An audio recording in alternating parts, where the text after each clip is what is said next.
गठबंधन हुआ है, जो घोटालों का गठबंधन हुआ है, और दूसरी तरफ निश्चय ही जिनका नाम नरेंद्र है, विष्णु के नाम पर जिनका नाम है, ये कहा जा सकता है वो भी उनके ही अंश हैं, जो हम सबका पालन करते हैं। आपकी अपनी कंगना, आज मैं आपके पास कोई हीरोइन बन के नहीं आई हूँ, मैं एक सेविका के रूप में आई हूँ। हमारे प्रधानमंत्री खुद को प्रधान सेवक कहते हैं, तो हम तो उनके भी सेवक हैं। तो आप सोचिए हम कितने छोटे सेवक हैं। 33% रिजर्वेशन देके मेरी जैसी महिलाओं को कितने बड़ा एक जिम्मेदारी दी है। तो उन्होंने जब इस क्षेत्र से एक नाम चुना कि ये मेरा चेहरा होगा, ये मेरे, आप इसे वोट देंगे तो मुझ तक पहुंचेगा, तो उन्होंने आपकी बेटी, आपकी मंडी की बेटी को चुना।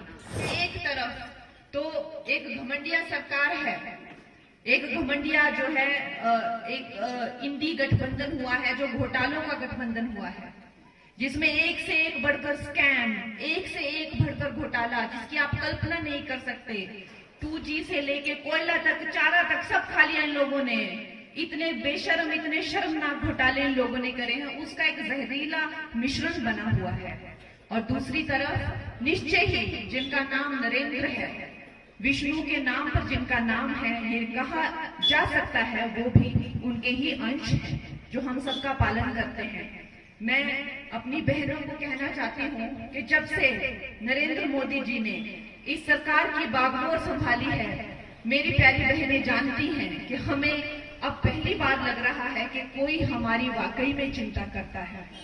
जो शादी की उम्र 18 साल से उन्होंने 21 साल कर दी, यहाँ तक कि उन्हें हमारी जो मुस्लिम बहनें हैं, जिनका 3 तलाक की तरह पता नहीं कितनी कुप्रथाएं हैं, उनका भी उन्होंने अंत किया।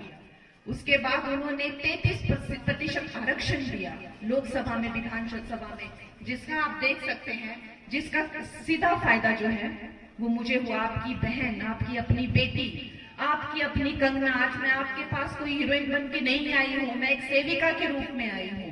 हमारे प्रधानमंत्री खुद को प्रधान सेवक कहते हैं, तो हम तो उनके भी सेवक हैं। तो आप सोचिए हम कितने छोटे सेवक हैं। हम सेवक के रूप में आपकी कृपा पाने के लिए आए हुए हैं, ताकि आप हमें सेवा का मौका दें और हमारे भी भाग जागें। तो उन्होंने 33% रिजर्वेशन देके मेरी जैसी महिलाओं को कितने बड़ा एक जिम्मेदारी दी है। उसके साथ में वो गर्भवती महिलाओं की भी चिंता करते हैं कि जब एक गर्भवती महिला अपने संतान को, छोटे से शिशु को घर पे छोड़ के जाएगी तो उसकी क्या मनोदशा होगी, उसकी क्या मानसिकता, उसकी कितनी ज्यादा उसको टेंशन हो जाएगी। कहा तो पहले की सरकार 3 महीने तक की पेड लीव देती थी, 12 हफ्ते, 2.5-3 महीने तक की। अब नरेंद्र मोदी जी ने उसकी अवधि बढ़ाकर 6 महीना कर दी है, 6-6.5 महीना, 26 हफ्तों तक आपको पेड लीव दी जाती है एक नई माता को। वो इस बात की भी चिंता करती है कि जब एक शिशु, एक माता का दूध पीता है तो उसके पोषक में कितनी कमी आ जाती है, तो उसका कौन ध्यान रखता होगा। माताएं बहनें सबकी सोचती हैं। आज आप यहाँ पे आए हैं, किसी ने आपको कपड़े बना के दिए हैं, खाना बना के दिया है, घर साफ करके, लेकिन उनके बारे में कोई नहीं सोचता। उनके बारे में हमारे प्रधानमंत्री सोचते हैं। 6,000 एक नई माता को देते हैं। दोस्तों, हमारे समाज में एक बेटी होती है तो कहीं ना कहीं लोग सोचते हैं कि लड़की हो गई, लेकिन जब दूसरी बेटी होती है, मैं भी दूसरी बेटी हूँ, तो हमें पता है कि माता को किस तरह की बातें सुननी पड़ती हैं। ऐसी माताओं को भी वो 6,000 रुपए की राशि देती है। वो बहुत चिंता करते हैं लड़कियों की, बहुत वो आदर करते हैं लड़कियों की। लेकिन आप घमंडी गठबंधन देखिए, वो आपसे ये कहते हैं कि एक महिला का रेट क्या है, वो महिलाओं को इस नजर से देखते हैं। जो हमारा आदर नहीं कर सकते, वो हमारा कल्याण क्या करेंगे। बहनों, ये बात आप लोगों ने कभी नहीं भूलनी है कि ये नरेंद्र मोदी की सरकार ने हमारी बच्चियों को कितनी स्कॉलरशिप दी, छात्रवृत्ति। 3.5 करोड़ से ज्यादा बच्चियों को, जिनको पढ़ने की इच्छा है, जो कुछ बनना चाहती है, 85 करोड़ से ज्यादा की स्कॉलरशिप दी गई है। जो महिलाएं अपना व्यवसाय, अपना बिजनेस करना चाहती हैं, उनको 85,000, उनको 30 करोड़ से ज्यादा के लोन दिए गए हैं।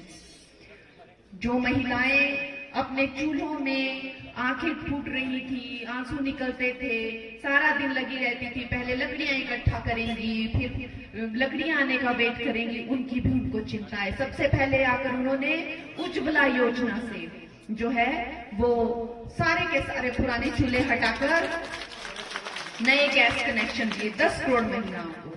हमारी महिलाएं जो हैं, हमारी जो बहनें हैं, वो सबके लिए खड़ी रहती हैं, हमेशा तत्पर रहती है। चाहे बच्चा हो, चाहे पति हो, चाहे सास ससुर हो, चाहे बहन हो, चाहे माँ हो, वो सास ससुर के घर में आकर भी माता की चिंता करती हैं, लेकिन उनकी चिंता कोई नहीं करता।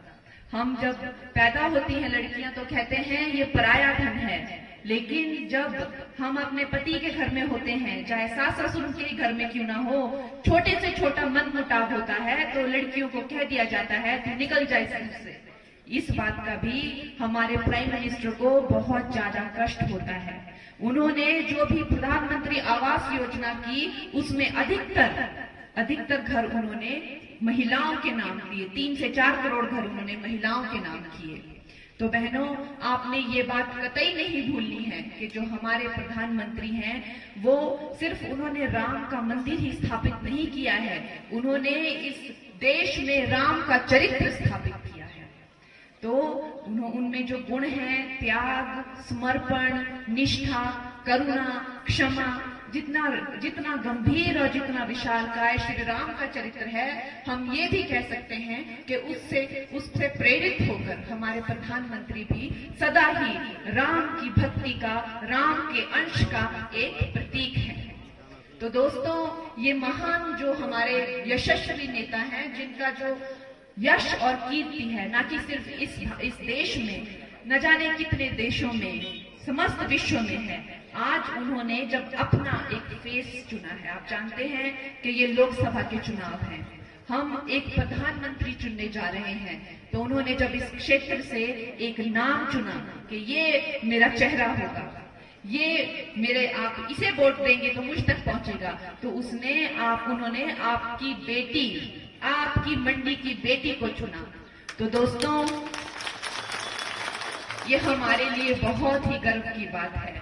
अब हमें, जो उन्होंने यहाँ पे एक फूल खिलाया है, हमें कमल का फूल खिलाना है और उनकी झोली में डालना है, और हमें उनके जो 400 पार का ये जो उनका एक संकल्प है, उसमें हमें अपना भी कमल का फूल डालना है।